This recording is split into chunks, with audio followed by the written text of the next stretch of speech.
शुरू में हम लोग आचार्य भैयावृत्ति नहीं कराते थे, जरूरत ही नहीं थी। जवान थे, 20-22 साल की उम्र में तो पिछी ले ली थी।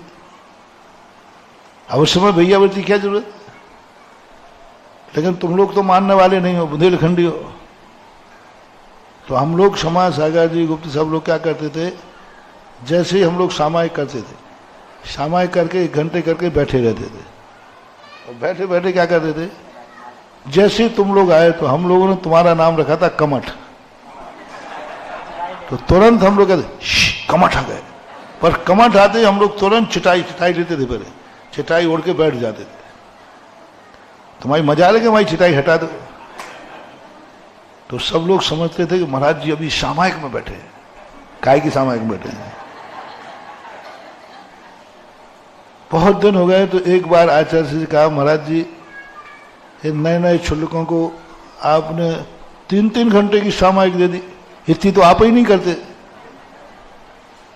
3-3 घंटे हो गए, शाम को बैठे, अभी 9:30-10 बज गए हैं और अभी तक महाराज लोग सामायिक से नहीं उठे।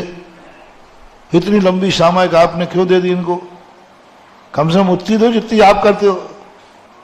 अरे गुरु शिष्य तो वो व्यक्ति बहुत बोल रहा था, आप इतनी सामायिक कराना ठीक नहीं, वो तो आप आदेश दोगे तो करेंगे, रात भर बैठे रहेंगे, लेकिन नए नए छुल्लकों को इतनी सामायिक कराना उचित नहीं, थोड़ी दया करना चाहिए, उनकी भी कमर झुकती है। हम लोग जानते हैं एक माला फेरने में कितने बार यूं यूं होते हैं, और देखो ये महाराज जो कोई हिल भी नहीं। आचार्य ने कहा इन छोकरों ने तो हमें बदनाम करेंगे।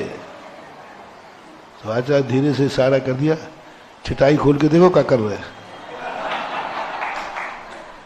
बाजू में बैठे ही रहते थे ऐसे एक साथ। आचार्य चिटाई डालो, काय को हम समय करें, आराम से ऐसे बैठे थे और उसमें से देख रहे थे कमर भगेगे नहीं। वो चिटाई में ऐसा होल्ड कर लिया था, बस देखते रहते कि ये लोग खिसके। और अनाया चिटाई खोल दी। आचार्य का इशारा हम लोग सुन नहीं पाए। हम लोग ऐसे आराम से टिके बैठे थे, उन्हें चिटाई हटाई, अरे महाराज जी आप तो बैठे हो, हम तो समझे सामायिक कर रहे। और फिर जो तुम लोगों ने पकड़ा, इतने जम की गुदगुदी आती थी, बच्चों को ज्यादा गुदगुदी आती है और हम लोग बच्चे ही थे।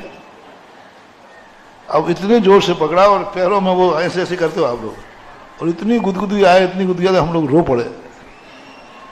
लेकिन तुम निर्दयियों को दया नाम की कोई, हम लोग नीचे गर्दन करके रोना आ गया। यहां पकड़े तो और गुदगुदी आए पिंडली में। सवेरे आचार्य से बात पहुंचे हम लोग, मैंने कहा आचार्य से हम लोगों को भैयावृत्ति की जरूरत नहीं है, हम लोग अभी जवान हैं। तो आचार्य कहते अच्छा मैं बूढ़ा हो गया हूं क्या? ये कौन कह रहा भैया तुम बूढ़े हो गए, हम लोग बच्चे हैं। तो क्या बात है? बोले मैंने हम लोग गुदगुदी लगती है, ये होता है वे होता है, और जरूरत ही नहीं, हम लोग तो अभी छोकरे हैं, हम लोग कोई थकते थोड़ी है। फिर वो देखो प्रसंग समझाने का प्रसंग है, दूसरे की इच्छाएं पूर्ति करने में आनंद की अनुभूति क्या होती है। कितनी आनंद की अनुभूति, अपनी भैयावृत्ति कराना कोई बड़ी बात नहीं, क्योंकि हमें तकलीफ है। सिर दर्द हुआ सिर दबा दिया, हाथ दर्द हुआ हाथ दबा दिया, ये कोई भैयावृत्ति नहीं है। तो अच्छा लग रहा है हमें, अच्छा, क्योंकि हमें तकलीफ है। अपने लिए, स्वास्थ्य के लिए, स्वास्थ्य दूर करने के लिए भैयावृत्ति कराना अलग चीज है, दूसरों के लिए भैयावृत्ति कराना। आचार्य ने समझाया देखो मुझे भी जरूरत नहीं है, मैं भी अभी इतना थकता नहीं हूं, और बताओ हम सुबह से कहाँ गए, यहाँ कहीं नहीं जाते, आहार को जाते हैं, फिर भी करा लेता हूं। मैंने क्यों? आचार्य ने कहा देखो ये श्रावक लोग हैं, ये तो कभी तपस्या करेंगे नहीं, सामायिक करेंगे नहीं, इनकी जिंदगी, इनके हाथ कब पवित्र होंगे? और सामायिक से उठने के बाद जो एनर्जी होती है, वो एनर्जी इनको 1 मिनट छू लेने दो, बस इतने में इनके भुजे दीपक जल जाएंगे। बस इतना करो, मतलब ये हमारी कुछ भी होती रहे।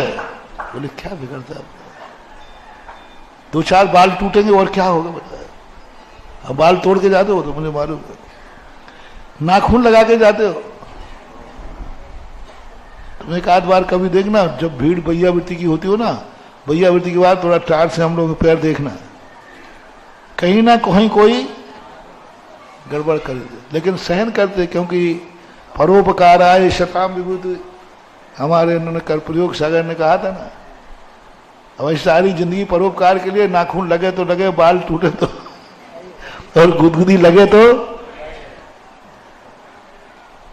अच्छा नहीं, ये कैसे तुम्हारे पास आएंगे, कैसे तुम्हारी निकटता प्राप्त करेंगे। 24 घंटे में एक ही समय ऐसा है जो भैयावृत्ति के समय श्रावक सबसे निकट होता है। इनके लिए अपना क्या बिगड़ता है, इनकी बिगड़ी सुधरती है। इतने छूने मास से 24 घंटे का आनंद। फिर हम लोग दिन भर बैठे क्या करते थे, अरे भैया शाम तक के लिए तैयार हो जाओ, ऐसे हाथ फेरते रहते अपने खुद के, ऐसे ऐसे करते थे। और एक दूसरा सीधा बैठा, अरे थोड़ा हाथ में फेर ले, नहीं तो शाम को कम उठाएंगे। अब कोई डर नहीं पड़ता, अब तो तुम खूब गुदगुदाओ, कछु फर्क नहीं पड़ता। तुम भैयावृत्ति करते ना, हम झोंका लेते। भाव ये है कि गुरु ने कहा परोपकार के लिए भी कुछ करो। अपने स्वास्थ्य के लिए भैयावृत्ति तो बहुत करा लेते हो, इनके उपकार के लिए भैयावृत्ति कराओ तो जाना। ये पाप प्रक्षालन की बात थी। हमारे लिए कुछ भी लाभ नहीं है इससे, लेकिन पाप प्रक्षालन इसलिए करा लेते हैं कि इससे तुम्हें कितना लाभ है।